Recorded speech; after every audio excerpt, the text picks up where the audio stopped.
রক্ত দিয়ে স্বাধীন করা একটা দেশের সর্বোচ্চ ব্যক্তির আসনে বসিয়েছিল। এবং তারপরে শেষ না দেখেন, ইতিমধ্যে সংবাদপত্রে এবং বিভিন্ন জায়গায় এসেছে তিনি দ্বিতীয় বাসস্থান তৈরি করেছেন মালয়েশিয়া এবং দুবাইতে।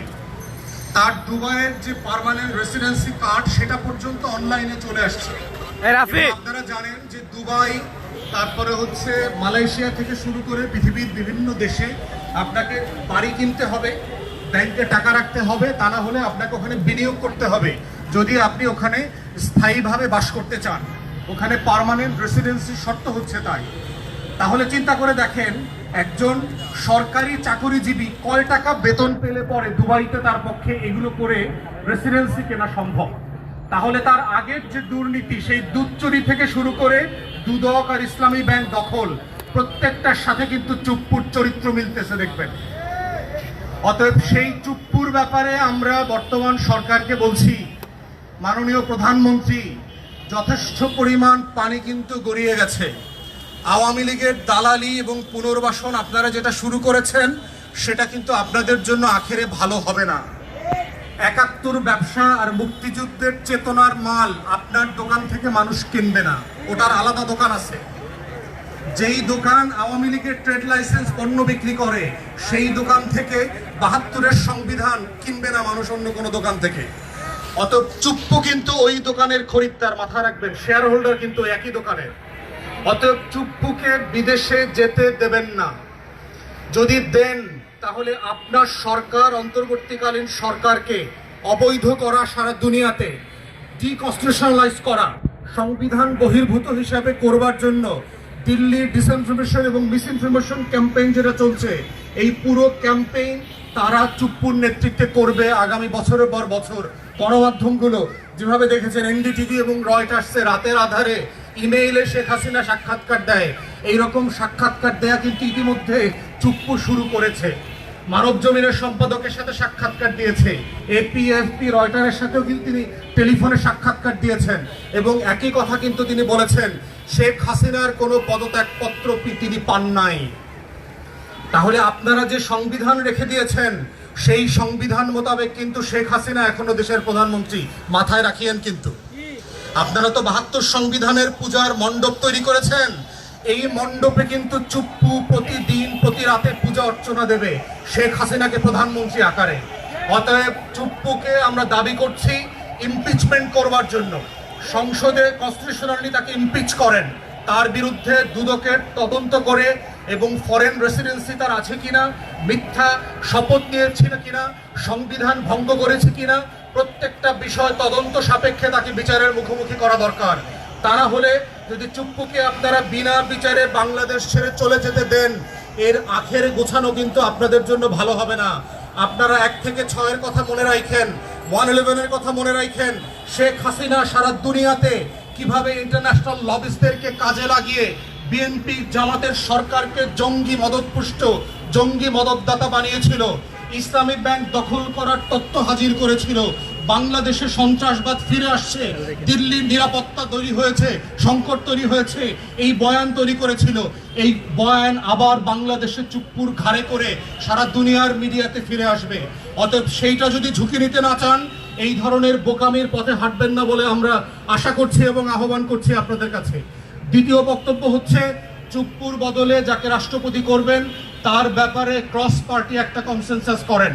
যেহেতু আমরা গণ অভ্যুত্থানের পরে এই সংস্কার এবং বিচারকে সামনে রেখে নতুন বাংলাদেশের লড়াই নেমেছি, সেখানে এই ঐকমত্য হতে পারাটা আমাদের সবার জন্য কল্যাণকর হবে।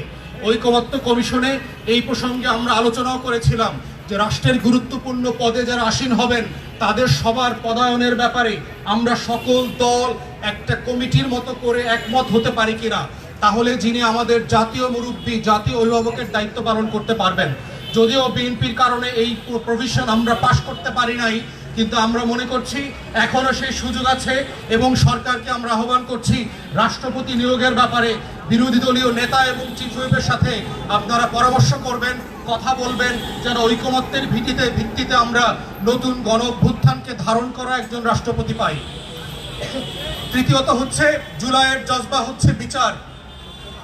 জুলাই যেটা আমাদেরকে বলে দিয়ে গেছে সেটা হচ্ছে একটা জাতির মুক্তির লড়াইতে যেই বীর পুরুষেরা বারবার শত শত বছর ধরে জীবন দিয়েছে, তাদেরকে ভুলে না গিয়ে তাদের আকাঙ্ক্ষা, তাদের লড়াই, তাদের স্বপ্নকে বাস্তবায়ন করে যাবার কাজ। আমরা গতকালকে বিরোধী দলীয় 11 দলীয় যে ঐক্য ছিল তার পক্ষ থেকে মানবতা বিরোধী অপরাধের যে ট্রাইব্যুনাল ছিল সেখানে মাননীয় চিফ প্রসিকিউটরের সাথে দেখা করেছি এবং বিচারের ব্যাপারে আমরা সরাসরি বলেছি যে বিচারের প্রক্রিয়া যেটা চলছে, যেই গতিতে চলছে এবং যেই বিষয়গুলো বাদ পড়ছে বলে শহীদ পরিবার এবং আহত পরিবার মনে করছে সেগুলোকে অ্যাড্রেস করা দরকার। আমরা ওনার সাথে বক্তব্যে যেটা খুব পরিষ্কার বুঝতে পারছি সেটা হচ্ছে বিচারিক প্রক্রিয়া ত্বরান্বিত করবার জন্য সরকার যথেষ্ট পরিমাণ টাকা দিচ্ছেন না, সরকার যথেষ্ট পরিমাণ তদন্ত কর্মকর্তা দিচ্ছেন না, সরকার যথেষ্ট পরিমাণ প্রসিকিউটর অ্যাপয়েন্ট করছেন না, সরকার যথেষ্ট পরিমাণ ট্রাইব্যুনাল তৈরি করছেন না, সরকার যথেষ্ট পরিমাণ যোগ্য অফিসারদেরকে তদন্ত টিমে দিয়ে তাদেরকে সাফিসিয়েন্টলি টাকা পয়সা দিয়ে তদন্ত কার্যক্রম বেগবান করবার জন্য চেষ্টা করছেন না। বরং আমরা যেটা দেখতে পাচ্ছি তদন্ত সংস্থায় খুবই হাইলি দুর্নীতিবাজ বিএনপি সরকারের 5 তারিখের পরে গজিয়ে ওঠা কিছু দালাল কর্মকর্তা টাকার বিনিময়ে তদন্তগুলোকে দুর্বল করে দিচ্ছে। আমরা দেখতে পেয়েছি বিভিন্ন শহীদ পরিবার এবং আহত পরিবাররা আমাদেরকে জানিয়েছে যেখানে সেই অভিযুক্তের ভিডিও এবং ফোনের কনভারসেশন আছে, এমন গুরুত্বপূর্ণ এভিডেন্স থাকার পরেও তদন্ত সংস্থার গুরুত্বপূর্ণ ব্যক্তিরা টাকার বিনিময়ে, কোটি কোটি টাকার বিনিময়ে সেই এভিডেন্সগুলো কোর্টে প্রডিউস করছেন না। সো অবভিয়াসলি এই মামলাটা দুর্বল হয়ে যাচ্ছে। জাজদের কাছে যখন যাচ্ছে তারা আর ইনুকে, মেননকে ফাঁসি দেওয়ার মতো কোনো এভিডেন্স খুঁজে পাচ্ছেন না। অথচ আমাদের আইসিটি ট্রাইব্যুনালে যেই আইটি সেকশন আছে তারা ইতিমধ্যে গুরুত্বপূর্ণ গণহত্যার সাথে দায়ী বিভিন্ন ব্যক্তিদের ফোন আলাপ, হাসিনার সাথে কনভারসেশন ইতিমধ্যে তারা খুঁজে বের করেছেন, কিন্তু সেগুলো বিচারকের সামনে প্রডিউস করা হচ্ছে না। অতএব ন্যায্য বিচারের স্বার্থে এই ধরনের দুর্নীতিবাজ তদন্ত কর্মকর্তা যারা আছেন তাদেরকে ইমিডিয়েটলি সেখান থেকে সরাতে হবে। তা না হলে এর পুরো দায় আইনমন্ত্রী আপনার, পার্টিকুলারলি, কারণ এই বিচারের শুরু থেকে সকল প্রক্রিয়াগত দুর্বলতার সাথে আপনি জড়িত।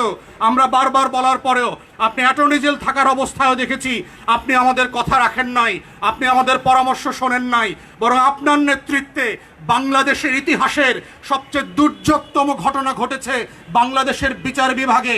সচিবালয় আইন পাশ করবার পরেও আপনার নেতৃত্বে আপনি সারা দেশকে মিসলিড করেছেন।